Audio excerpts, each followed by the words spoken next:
As the U.S. government faces a deteriorating fiscal situation, higher for longer interest rates, and above-trend inflation, the bond market has become a leading event for Wall Street, and many investors are closely watching these auctions and adjusting their strategies accordingly. The U.S. national debt has now surpassed $34 trillion. That's a new record, and since January 2nd, the debt has increased by $342 billion. This rapid rise in debt is a cause for concern, as it took the U.S. around 200 years to accumulate its first $1 trillion in the red.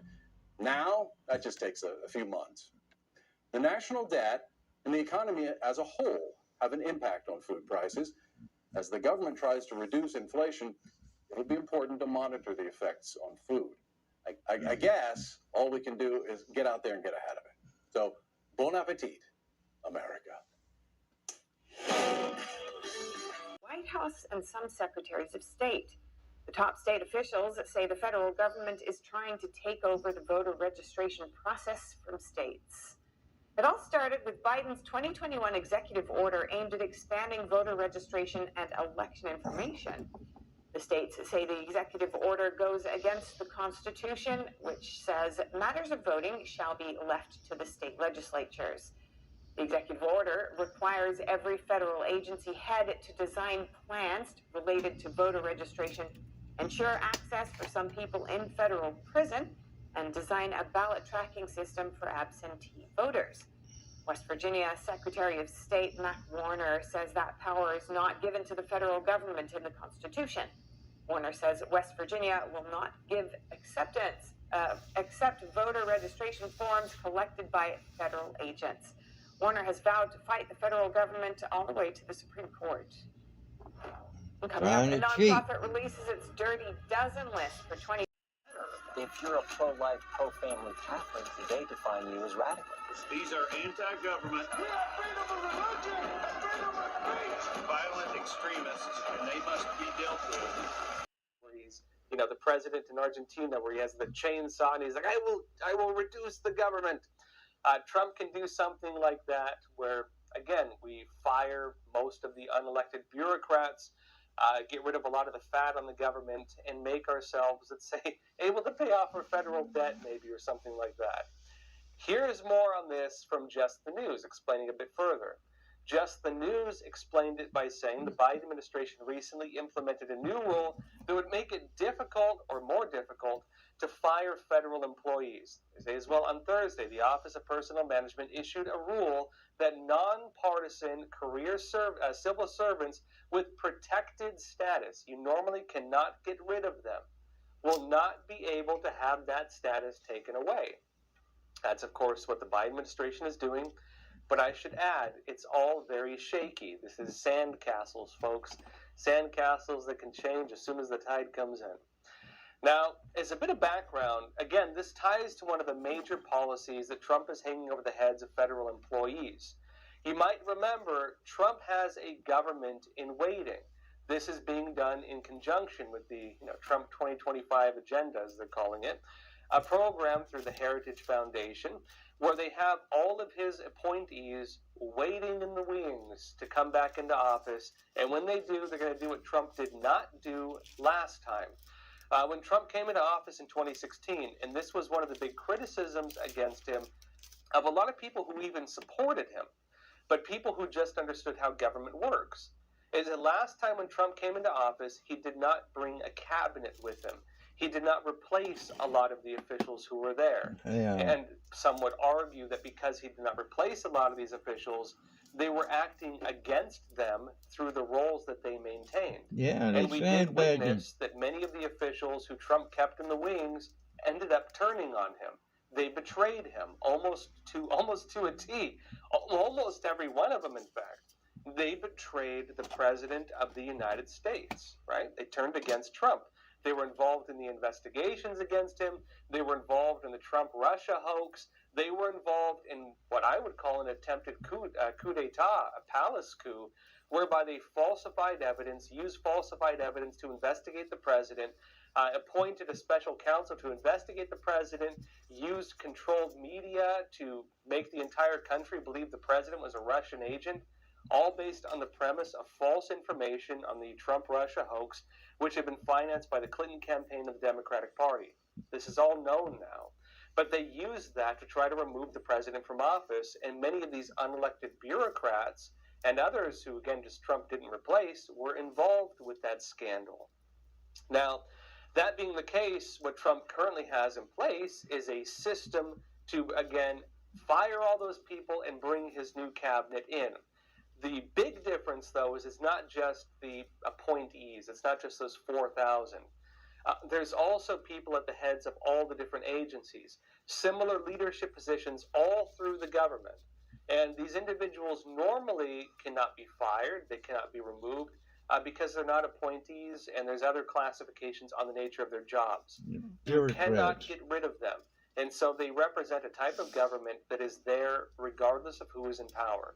What Trump has done now, and tried to do, and Biden's trying to roll back, is made it so they can be removed. And so that government in waiting, if Trump comes back in, can replace not just those 4,000 individuals, but also all those people in the wings who represent a different type of government than maybe what Trump and his supporters want. In other words, depending on which side of the aisle you're on, this is good or horrible, right? You could argue already these individuals might represent the type of government of the Bush-era Republicans and the Clinton-era Democrats, the permanent bureaucracy, the deep state, as many people call them, individuals who represent a different type of government than the one that is coming in, and who would very likely oppose Trump from within the government were he to become president yet again, which is, of course, the case where Biden is protecting them to try to make sure that does not happen. Now, back to just the news, they say normally they can't just be fired by the president. And since they're mostly unelected officials, and thanks to union protections and other factors when it comes to government jobs, it's typically very hard to remove them. These are people who are not really accountable to anybody. And the result is, they say, that they become a pseudo-permanent government not accountable to American voters and relatively immune to policies or positions of elected leaders, like the president. And they note that because of this, they get framed as a type of permanent bureaucracy, a deep state that cannot really be held to account and typically maintains its power regardless of who is elected to lead the country. And as this segment of the government workforce has been able to hold onto authority, combined with the regulatory state and the gradual expansion of government power within the agencies, this segment of unelected officials has slowly gained significant power over the United States government, folks. And, of course, that's where Trump's new plan comes into play. Trump wasn't just talking about firing, the 4,000 people, which he didn't do last time, right? Replacing the people who he can appoint. He wasn't just talking about doing that. Last time when he was in office, he didn't do that, really. He kept a lot of them. Not only now is he talking about firing those, the number going around that people he's possibly going to fire is about 50,000. Not 4,000, 50,000. And really, this is from a couple years ago in July of 2022. The articles on it. Government executives said in 2022, former President Donald Trump on Tuesday seemed to endorse a recently unveiled plan by a cadre of his former staffers to strip tens of thousands of federal workers of their civil protections and fire them at will under the next Republican administration. They note, Trump spoke at the time on Tuesday, this is 2022, at an event hosted by the America First Policy Institute, a think tank founded by former staffers in his administration. They note that his speech came on the heels of an Axios report last week at the time that former White House aides are planning to revive the controversial Schedule F. There's the name again, folks. F as in fired. Fire the deep state. It's a job classification system, they say, that would take current federal workers in policy-related positions out of the competitive service, stripping them of civil service protections and making them effectively at-will employees. You can fire them. They note that Schedule F was authorized via executive order in October of 2020 when Trump was president, by the way, meaning Trump did it. But the Trump administration failed to implement the measure before he left office in January of 2021, probably because Trump didn't think it'd be removed. It was one of President Biden's first acts as president to rescind the edict. And he said, quote, this is the quote here, "We need to make it much easier to fire rogue bureaucrats who are deliberately undermining democracy or, at minimum, just want to keep their jobs," Trump said. They want to hold on to their jobs. Congress should pass historic reforms empowering the president to ensure that any bureaucrat who is corrupt, incompetent, or unnecessary for the job can be told, "Did you hear this? You're fired. Get out. You're fired." You have to do it, deep state. And they say, Trump said as well, Washington will be an entirely different place without the deep state. And notes that those involved in the efforts I to would revive love to Schedule see F it. told government executive last week that they have identified 50,000 federal employees who could be fired under the proposed new authority, although they hope to fire only a fraction of that total to create a chilling effect to keep the rest of them in line. And they note as well that Schedule F was reviled by members of both parties, as well as good government groups, academics, and federal employee unions. Keep in mind this publication is more in favor of big government, it seems. And they note that when it was unveiled in 2020. But lawmakers failed to act at the time to prevent its implementation, with Republicans and some members of Democratic leadership concluding it would go away once Trump left office, which it did. Some experts warned it would return in some form with the next Republican administration, which it probably will. If you're a pro-life, pro-family Catholic, today define you as radical. These are anti-government, We have freedom of religion and freedom of speech. violent extremists, and they must be dealt with. And they say, as America closes in on a major election, mistrust is brewing around the mysterious government entity that's now denounced in scary-sounding terms, the deep state and the swamp. What do those words even mean? Who exactly do they describe? New York Times then goes into this description. The deep state is people like you and I. They stay up late watching Star Trek reruns and so on, right? And then they continue by saying, when we hear deep state, instead of recoiling, we should rally. We should think about the workers, otherwise known as our public servants. They don't really serve us if they are not elected and they can't be removed, but beside that point, they continue saying, the everyday superheroes who wake up ready to dedicate their the careers and fascists. their lives to serving us. These are the Americans we employ. Even though their work is often invisible, it makes our lives better. Right? The invisible government, folks, the superheroes acting for us, even if we don't support them or vote for them. But they add, if Donald Trump is reelected and enacts Schedule F, that could change. He would have the power to eviscerate the so-called deep state and replace our public servants with people who work for him, not us. I would say it depends on who you describe as him. Maybe that's Trump and the half the country who voted for him last time, or probably a lot more than that, frankly. If it's, again, us, meaning the unelected bureaucrats in the establishment that the New York Times seems to have come to represent, that represents, of course, a different type of government and one that maybe should be held accountable. One of the issues I would personally raise, is that we live in a country where we're supposed to be able to elect our leaders. And the administrative state, the expanding powers within federal And not agencies, have them appointed. is something that was not part of the original American system. Government agencies can create rules, bypassing the legislative process, meaning we're living under rules, not laws. Laws normally have to, go through Congress. You need Congress to agree on it. The president has to sign off on it. That's how laws are normally created. But because federal agencies like the Environmental Protection Agency or others can just make up rules on a whim and then implement these, the American people have to live by a different set of standards that does not go through the normal legislative process. And because you have an expansive program whereby agencies can grow and expand, especially as they create more of these, rules, basically through what we call the administrative state, they call it legislative groups, not really legislation. We find ourselves living under the thumb of an unelected leadership that has the power of the federal government. They're not elected, they cannot be removed, they're not being held accountable, and even though they can dictate our lives, our education, the way we farm, everything, there's nothing making sure that they're actually representing the American people through our normal process of elections and accountability. And so I would question whether these people actually do represent the American people. And if, for example, through the votes of the Americans choosing who would lead the country and allowing that individual, whoever it may be, to replace that permanent leadership and to change the nature of the permanent bureaucracy, does that not represent a type of democracy as well?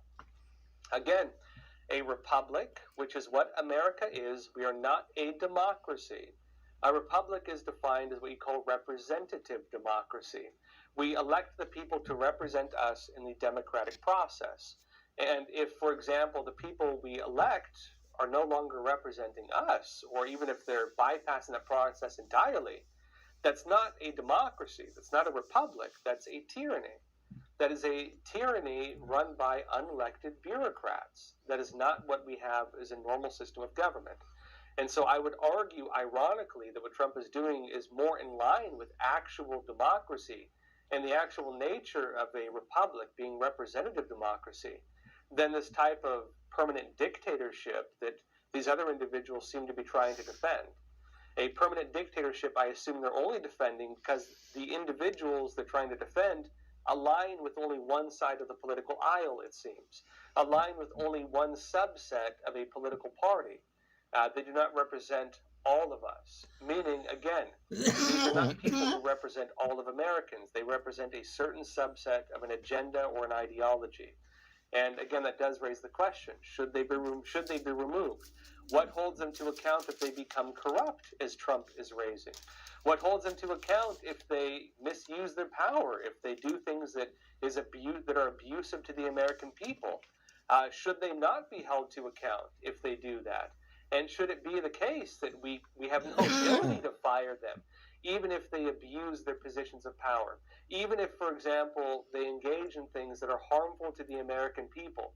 Even if they expand their power through the use of the administrative state and become essentially like little dictators all throughout the country?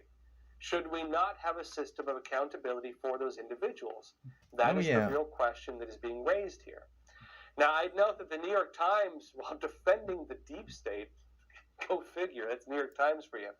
The New York Times even had a video trying to promote the deep state. This thing is like 100% ridiculous propaganda. It's, if you want to watch it, if you can stomach it, this is 100% propaganda. And they focus by basically trying to, minimize the issue, showing these individuals as the heroes of the unelected bureaucrats, right? But look, this is, of course, the same New York Times that seems to have an unhealthy love for tyrannical power in general, like the Chinese Communist Party, like the Soviet Union, like the Nazis when they helped cover up the Holocaust before all of this. This is the same New York Times that ran a big puff piece trying to defend the censorship system of government agencies colluding with big tech to censor Americans. It just happened, by the way. Well, everyone, that's all for tonight. Thank you for joining us, and as always, please take care of yourselves, stay informed, stay free. States. Now the president tells Spanish-speaking TV station Univision that he might take executive action. Take a look. There's no guarantee that I have that power all by myself without legislation. And some are suggesting I should just go ahead and try it. What caused the problem in the first place? But we're trying to work through that right now. The exact details of Biden's potential executive order are not clear yet, but Axios reports that he plans to restrict the ability of immigrants to claim asylum. Now, it's not clear if this will apply to all immigrants and to what extent the restriction would affect them. The president reportedly plans to issue the order in April. Too complicated and constantly changing. NTD's Virginia Gibson has more. The tax codes, but there have been I mean, they're just crazy. Small business owners criticize current tax policies, telling lawmakers it needs to be more simple and stable. Straightforward, predictable tax laws means I don't have to spend time locked away with my accountants trying to figure out the rules of the road. Instead, I can get out on the shop floor and focus on growing my business. Small business owner Chuck Wetherington says Trump's Tax Cuts and Jobs Act drove a wave of industrial expansion, but now tax increases are hurting his business. My regulatory expenses have gone up over 460% in the last 8 years, and not done anything to make the products better or safer. Owner Walter Rowan says politicians focus too much on what the tax rate is, because tax rates currently aren't affecting many small businesses. I, for one, since 2020, haven't made any money. So the tax rate that I'm paying right now doesn't mean a thing to me. Depreciating means a thing to me. Interest rates means things to me. Rowan says he has to hire tax accountants because his taxes are so complicated. Many small businesses can't afford to. Tax simplification is deregulation. Tax simplification is tax fairness. Yep. Fairness is about a level playing field where you don't have to hire teams of accountants and lawyers. Economist Aaron Everybody's Hedman got to says pay their simplifying fair the tax share. code is critical, especially during the current cost of living crisis. The federal tax code currently sits at over 75,000 pages. This is about a 16-foot ceiling.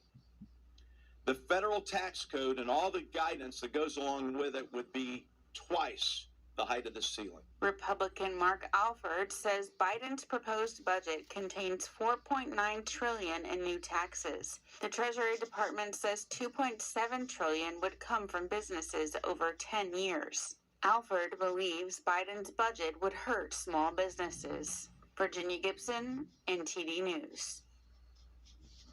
Coming up, Willis's use of federal grant funds. Yeah, A DOJ spokesperson told the Washington Free Beacon there were inconsistencies in reporting from Willis's office about a $488,000 federal grant. This comes 2 years after Willis fired a whistleblower who called out a potential misuse of the grant. The Free Beacon reports that the DOJ disclosed the discrepancies after providing contradictory statements regarding awards Willis's office may have made under the grant. Arlene Richards, NTD News.